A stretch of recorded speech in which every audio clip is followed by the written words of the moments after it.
বন্যা দুর্গতদের মধ্যে ছোট্ট একটা মেয়ে পানিতে হাবুডুবু খাচ্ছে। হঠাৎ মেয়েটা দেখতে পায় কিছু সৈনিক তাকে এড়িয়ে চলে যাচ্ছে। মেয়েটি একটা সৈনিককে উদ্দেশ্য করে বলে ওঠে, ভাইয়া আমাকে নেবেন না? তো ওই সৈনিকটা সব সৈনিকদের থেকে একটু পিছনে ছিল। মেয়েটির এমন ডাক শুনে সৈনিকটা পিছনে ফিরে তাকালো এবং দেখতে পেল একটা বাচ্চাকে। একজন অফিসার, কতই আর বয়স হবে, 22-23 বছর, মাত্রই 2 মাস হলো লেফটেন্যান্ট হিসেবে ইউনিটে জয়েন করেছে। তখন ওই সৈনিকটা বুঝতে পারতেছিল না কি করবে, সে কি বলবে ওই বাচ্চা অফিসারটা, তা ভেবে পাচ্ছিল না।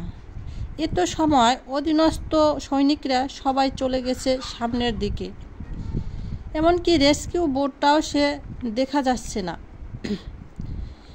অফিসারটা উপায়ান্তর খুঁজে না পেয়ে অবশেষে বলে উঠল, হ্যাঁ অবশ্যই নিব না কেন, আসো আমার ঘাড়ে ওঠো তুমি, আমি তোমাকে নিয়ে যাব। তিনি মাত্রই কমিশন পেয়েছেন। বলছি লেফটেন্যান্ট বাইজিৎ মুরাদের কথা, যার চাকরি মাত্রই 2 মাস, কিন্তু কাঁধ অনেক চওড়া আর কলিজাটা অনেক বড়। আর তিনি দেখিয়েছেন কাজ ছোট হলেও দায়িত্বটা কিন্তু অনেক বড়, কারণ দেশ ও জাতি রক্ষার শপথটা বুকের গহীন থেকে প্রতিধ্বনি হয়। সম্মান তাদের প্রতি এমনি এমনি আসে না। আসলে সৈনিক তারাই যারা কখনো আত্মসমর্পণ করতে শেখেনি, নিজের জীবন বাজি রেখে অন্যের জীবন বাঁচায়। তারা নিজের জীবন বাজি রেখে শত্রুর মোকাবিলা করে। তারা শুধু আমাদের দেশের সৈনিক নয়, তারা আমাদের দেশের বীর যোদ্ধা, আমাদের দেশের গৌরব, আমাদের অহংকার। চলুন আমরাও আমাদের নিজ জায়গা থেকে ঘুরে দাঁড়াই, বীর যোদ্ধাদের মতো কাজ করি এবং আমাদের দেশকে সুরক্ষিত রাখি।